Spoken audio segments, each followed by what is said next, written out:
You're listening to the Better for America podcast, presented by Amac, the Association of Mature American Citizens. Hello, everyone. I'm Rebecca Weber, and this is your AMAC podcast, Better for America.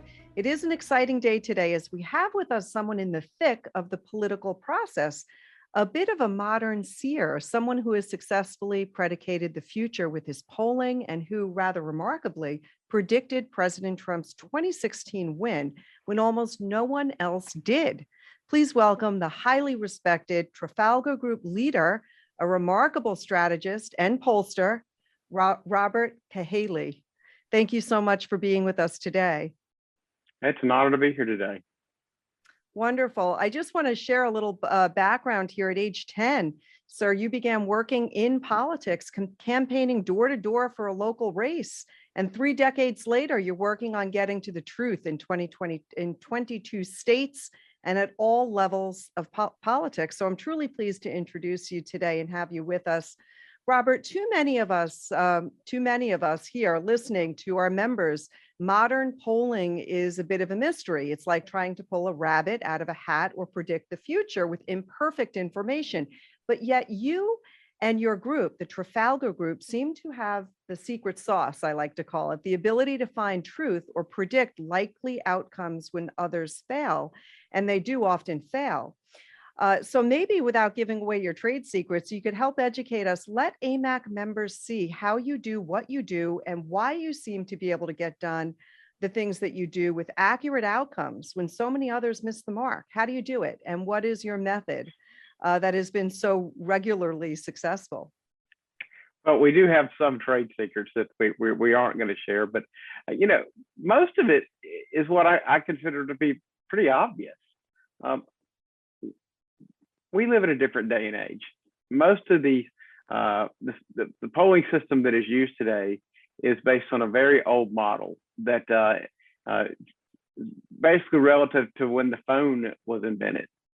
So the idea that people are sitting at home with nothing to do, that phone's going to ring and they're going to have time to take a 20, 30, 40, 50 or more question survey, I guess that worked at some point. But it really, the first fundamental problem is they ask too many darn questions. People do not have time. And so what happens when you ask so many questions, they'll tell you all their science and how all this is this is our system and this is what works. Well, the problem is your system doesn't work when you leave out a big swath of the population. And what you end up having when you ask that many questions is you end up having people who are on the extreme of either side, left or right, who really want to share what they believe. Or worse, you end up with people who are bored. The problem is in this day and age, the average person doesn't have time. The average person doesn't pay attention to politics all the time. They don't watch Fox, CNN, or anything. They're raising kids. They're going to work. They're maybe watching some primetime entertainment TV. They've got other things going on in their life. And so when you call them with a long survey, they don't have time for it. So the first thing is we ask short questionnaires. My ideal questionnaire is about 5 questions. The longest I like to ask is around 9. I want you to be able to take one of our polls and be finished in under 3 minutes, if at all possible.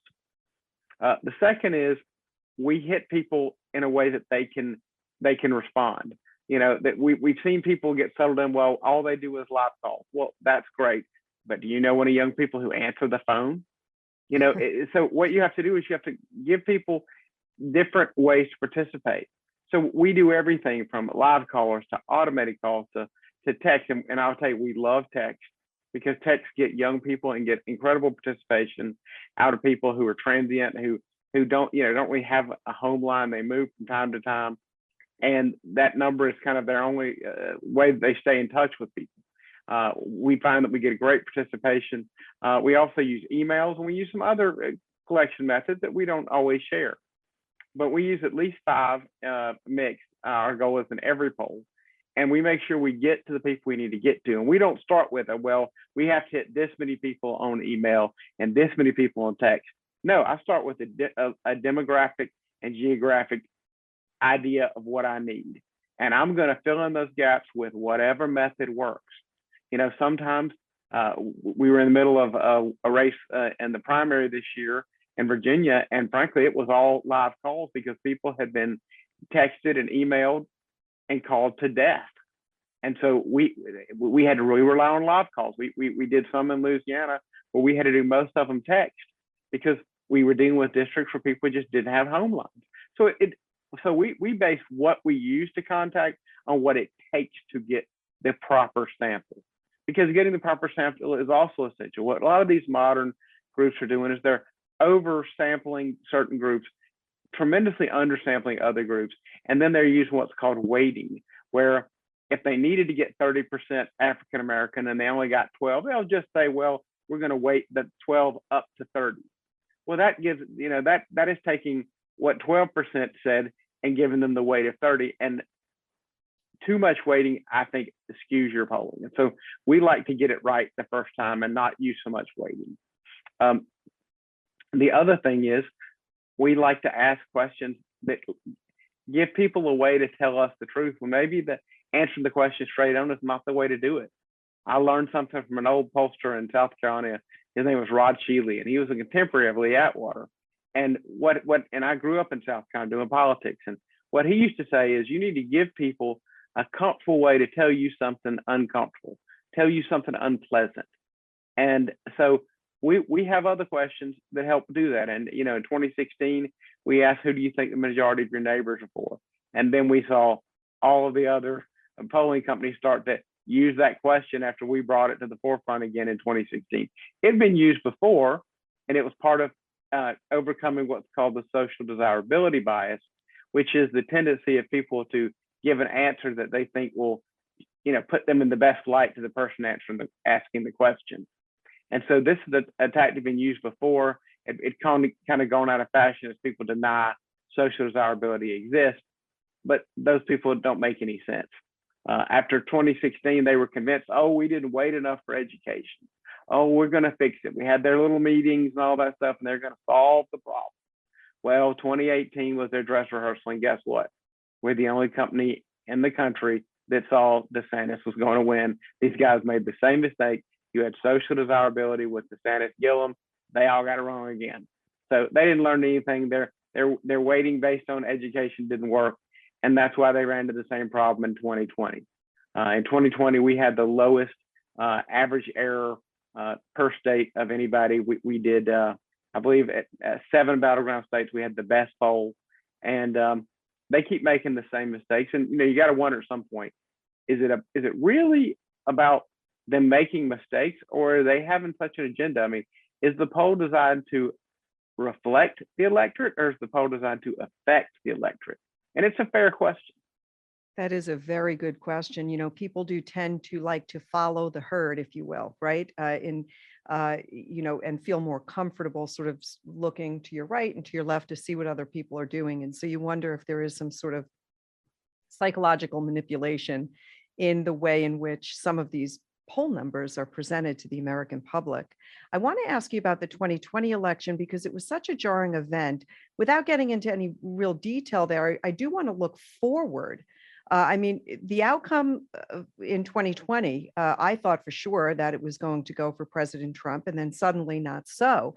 I think many Americans, many of our AMAC members felt that the irregularities were so profound, from the massive use of mail-in ballots to ballot harvesting, that frankly, it shakes confidence in America's electoral system.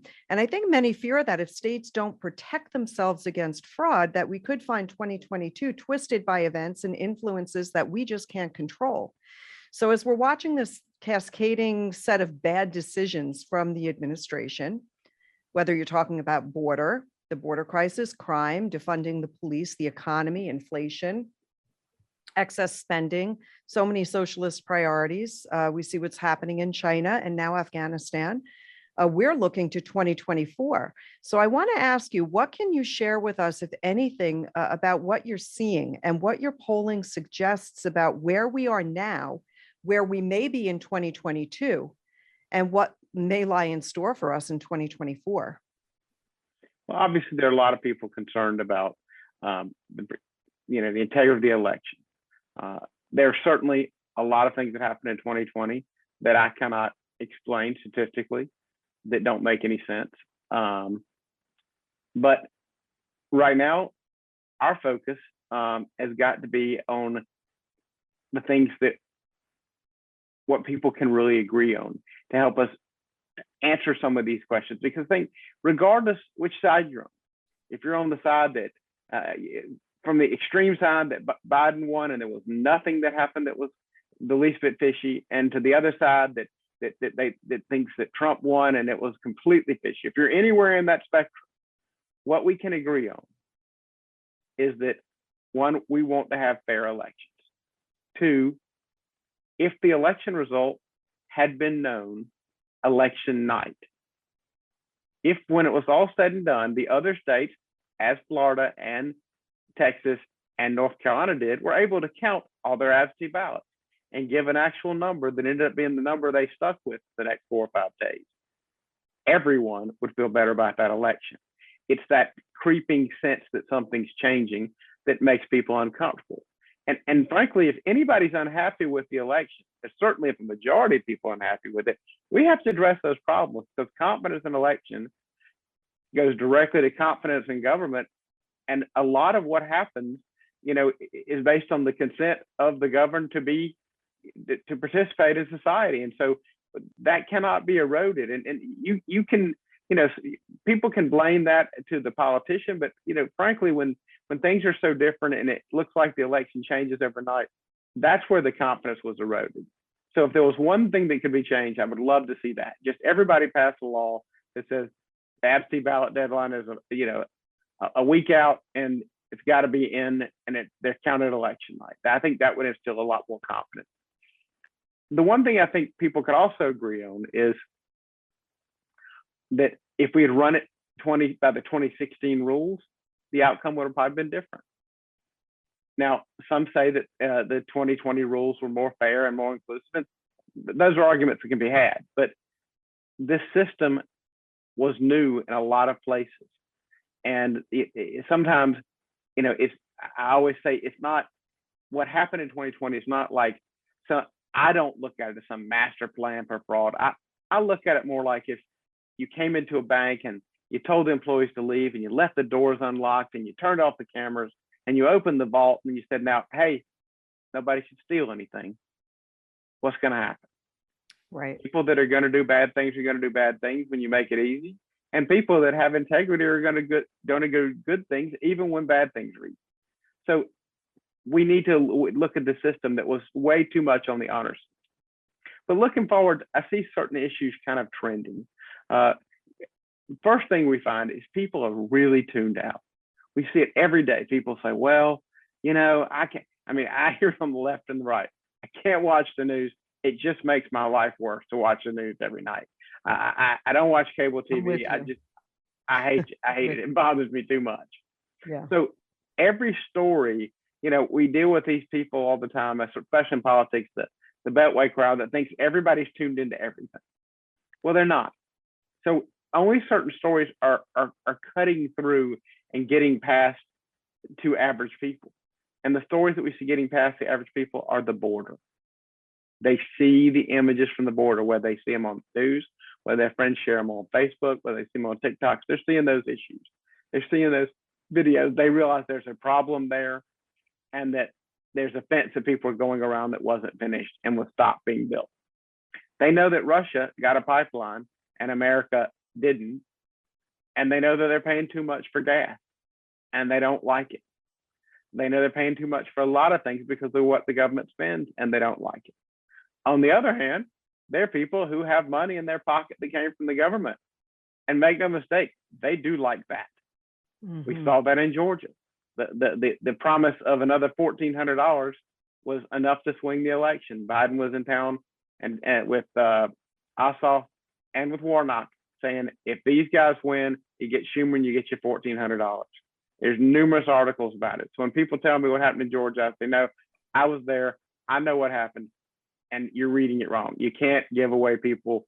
You can't have stimulus money rolling in people's pockets for election and letting them think there's a difference in how much they get by who they vote for. Nancy Pelosi believed that, or she wouldn't have stopped the stimulus money before the fall election. So they know it's true. Some Republicans don't believe it, but the Democrats know it's true. The other thing I see is people getting frustrated at the way America looks on the world stage.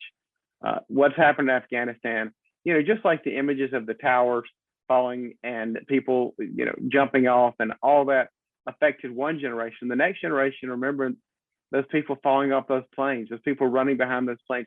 No one can even relate to being so afraid of a government that you would do that. So in people's minds, that says something, that somebody would risk that versus stay somewhere. We talk about people coming across the border for better life, but this is a different perspective.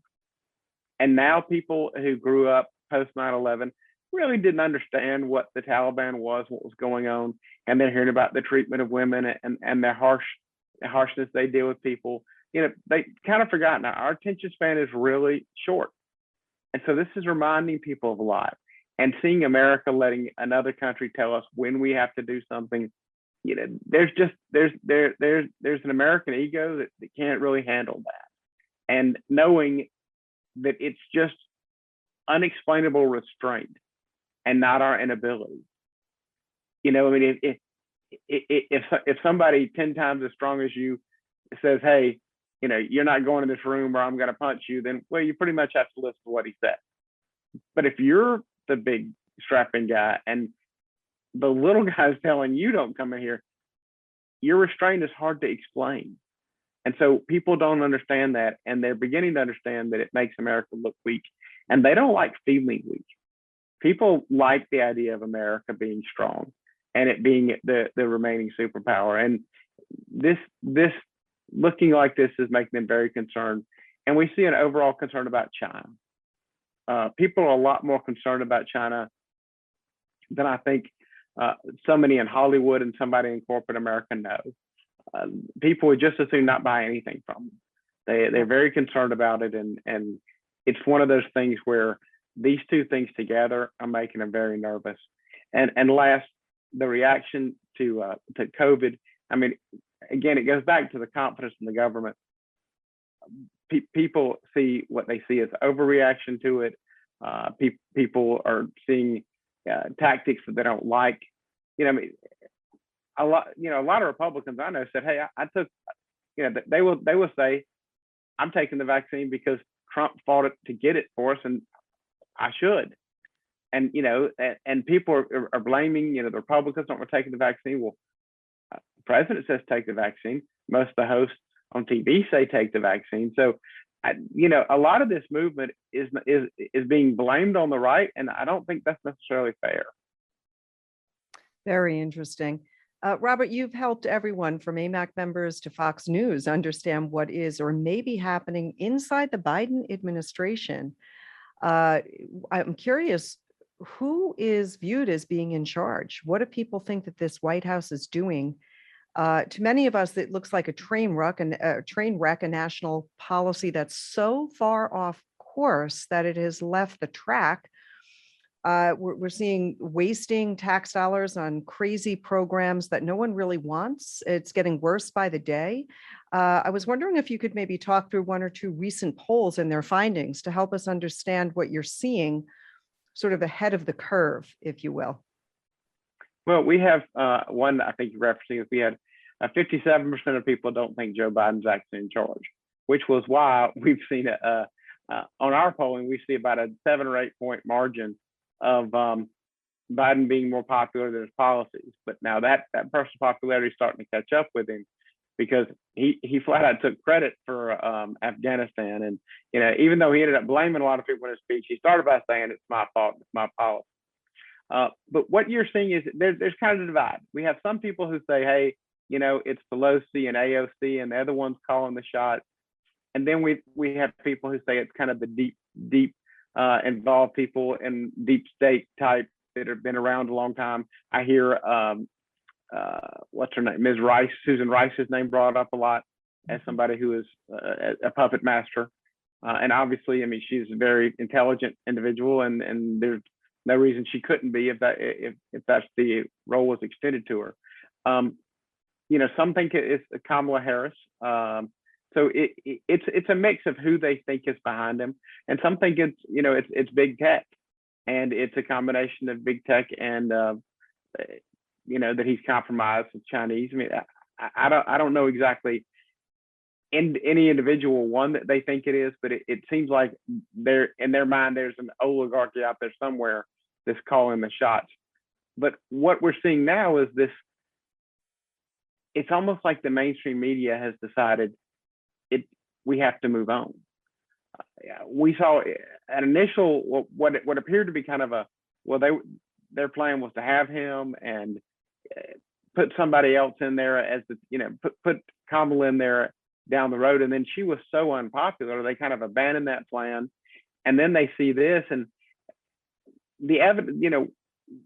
A lot of people are telling us that they think that they're moving up the timetable, that they're going to go ahead and put there's going to be some kind of a statement he's going to make that he's not feeling right, or I don't know that it'll go as far as the 25th Amendment. I think that would be hard for the country, and I think they know that.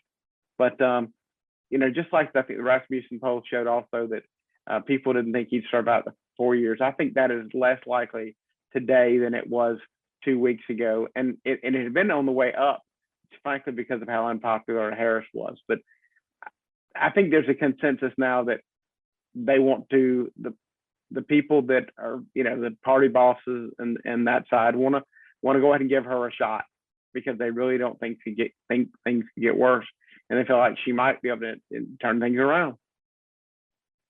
Interesting. So do you think that the 2022 midterms are as promising as they look in the context of, because of all that's going on, the taxes, spending, bad foreign policy actions being pushed by Democrats? What does your crystal ball tell us about 2022? My crystal ball, if I had one, would say the 22 elections look very good, but let me warn you of the storm on the horizon. And the storm on the horizon is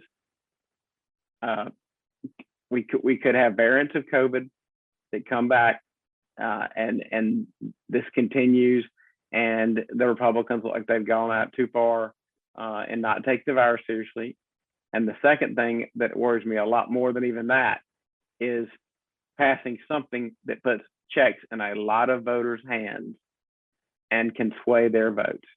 Because here's the thing, Donald Trump has clearly transformed the Republican Party into a working people's party. Don't ever make working people choose between money in their pocket and voting for your candidate. Thank you for that interesting perspective.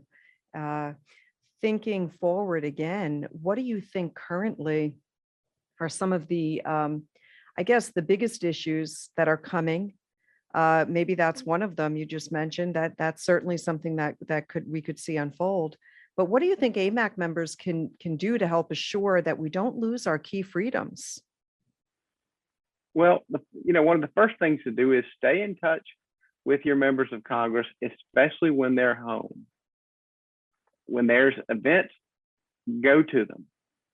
Make your voices heard, because there's frankly, it isn't even like you can walk into the Congress anymore and try to catch them in the halls. I mean, it's kind of locked down there. It reminds me of one of those little places they hid in Walking Dead. They actually got it protected very well from the regular voting zombies.